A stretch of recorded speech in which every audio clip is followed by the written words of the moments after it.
Christopher, Denver Metro Audits, Cordova returns to cop watching.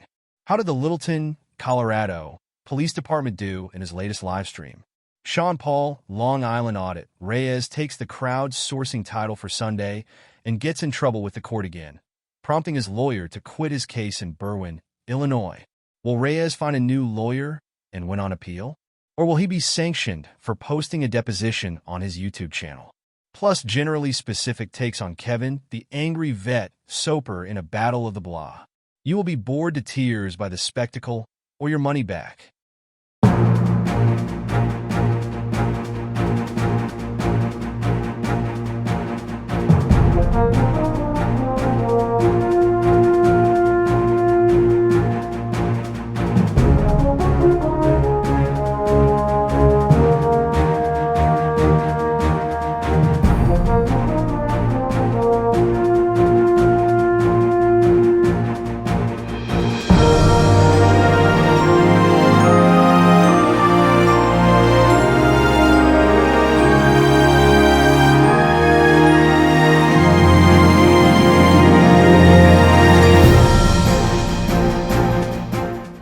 Good afternoon, and welcome to another combined edition of the Auditing Insanity Newscast brought to you by ReallyCoolNews.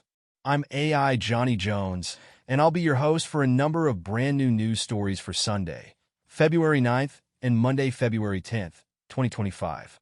We were off yesterday as our human assistant, Jim Finch, was snoring his way through the big game as the team in green beat the team in red, and no one was happier that the NFL football season was over than this AI guy. Of course, spring football starts in a couple of weeks, but nobody tell Jim Finch. They don't have a Seattle-based team, so they don't count. Honest. On that note, let's dive into the news as we ask you to focus on. The angry vet squares off with troll on livestream. Saturday night got a bit weird on YouTuber Kevin, the angry vet, Soper's channel, as he live-streamed a confrontation he was having with fellow YouTuber Generally Specific, who was re-streaming the confrontation on his own channel. Soper and Generally Specific were joined on panel by a woman named Nikki, who Soper claimed to be the secretary of the Servicemen and Citizens for American Rights Society, SCARS, nonprofit organization. Soper's wife, who he says is the group's treasurer, was not on the live stream. Nikki started the conversation with the assertion that SCARS is a legitimate 501c3, despite not being listed on the official Internal Revenue Service list of registered nonprofit organizations, as it could take up to 27 months for the organization to be listed by the IRS. When Generally Specific asked for a receipt for his recent $20 donation to SCAR's ongoing GoFundMe campaign and for SCAR's employer identification number, IN, both Nikki and Soper mocked him, stating that sharing the number was not required and would be like sharing a person's individual social security number. Strangely, YouTuber Reagan Benson's Helping Hands for Dignity Coalition organization is listed by EIN number within the IRS search tool at apps.irs.gov.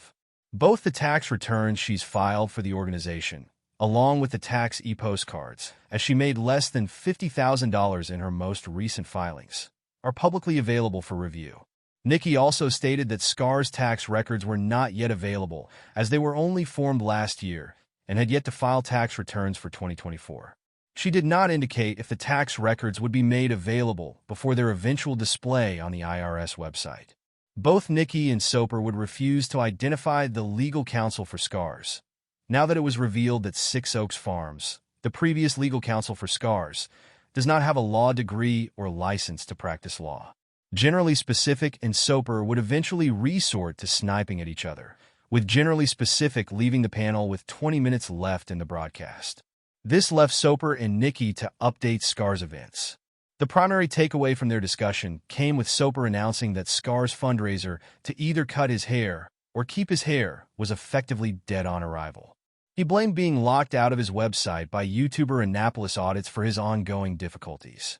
Generally Specific would go on to host a panel on his own live stream Sunday afternoon, restreaming the event and mocking Soper and Nikki's comments.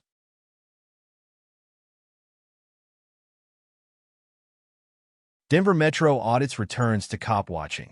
YouTuber Christopher, Denver Metro Audits, Cordova returned to cop watching Monday morning on his Denver Metro Audits 2.0 channel, live streaming a traffic stop in Littleton, Colorado. Cordova is now streaming on his 2.0 channel after effectively declaring his original Denver Metro Audits channel dead, as it was shadow banned by YouTube, and he will no longer support it with new content. The channel was supposedly shadow banned after receiving a content strike last year for displaying nudity in a video devoted to Denver's Go Topless Day 2024 event.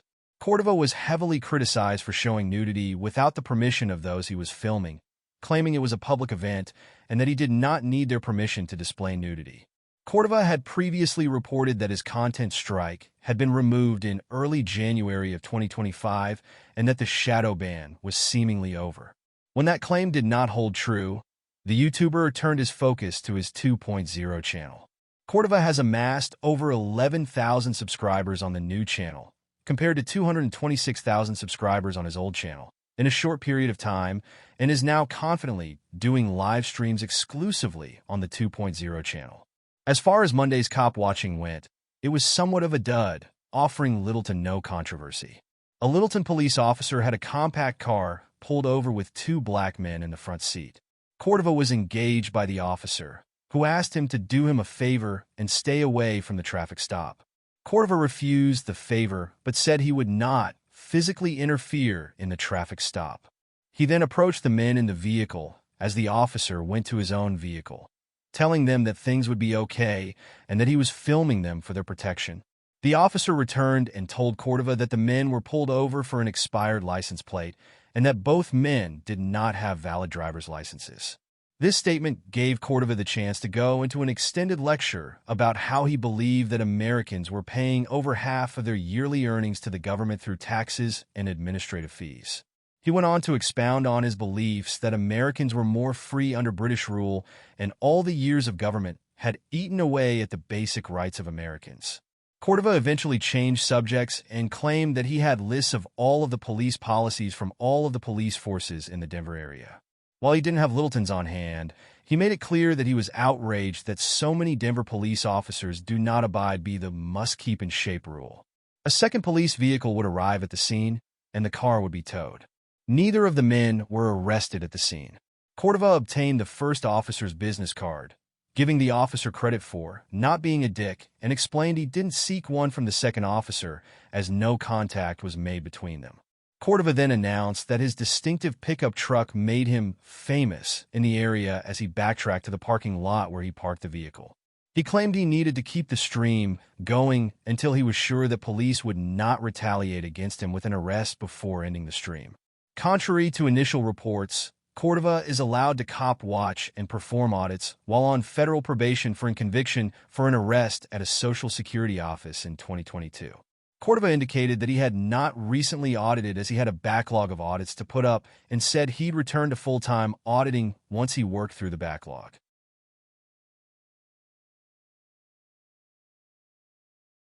Long Island Audit loses another lawyer in Illinois suit. The dominance of goose eggs over the market ground for the past 3 days came to an end on Sunday with a single donation to SeanPaul, Long Island Audit, Reyes generic support the fight against tyranny and corruption fund, which took in $25 for the day. Reyes then made headlines from coverage of Reyes allegedly violating a court order and airing a deposition video from a recently dismissed lawsuit against the city of Berwyn, Illinois. According to Reyes and YouTuber Mark Stout in separate videos released over the weekend, in November of 2021, Reyes was arrested for disorderly conduct as he attempted to film within the Berwyn, Illinois, City Hall.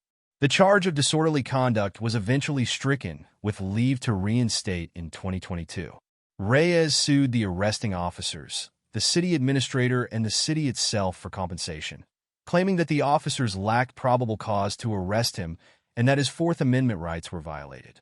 The case itself was dismissed after it did not survive a motion for summary judgment in January of this year. The judge singled out the fact that Reyes' argument was based on videos he submitted but had edited first, which could not be used in court. His other charges were thrown out as the judge essentially found that the officers had probable cause to arrest Reyes, and even if they did not, the arrest would be covered under qualified immunity. As part of the discovery process, Reyes was allowed to record the depositions of the defendants, but was ordered not to share the video as the video could only be used as part of the court proceedings.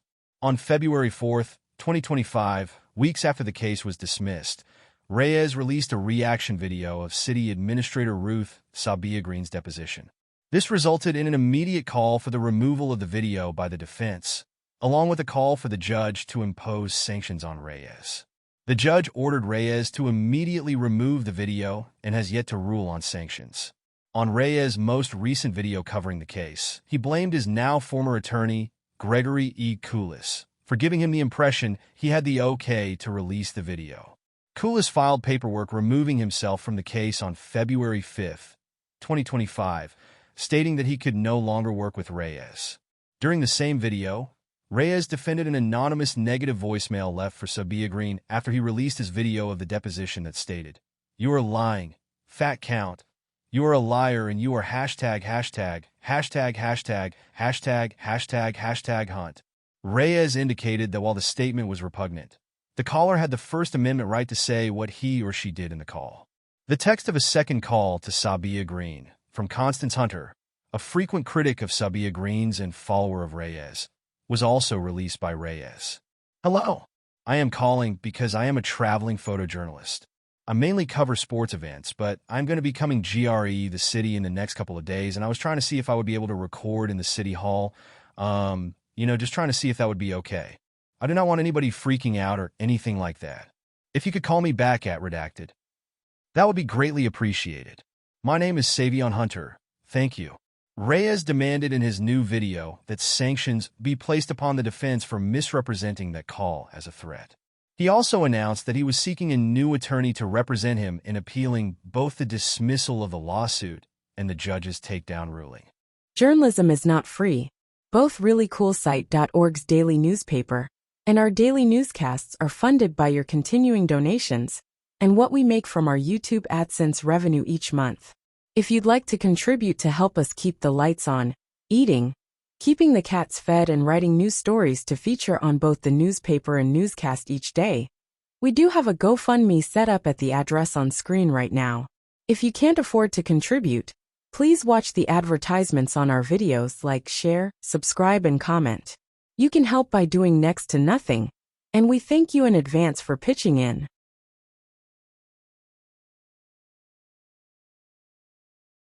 And we're back.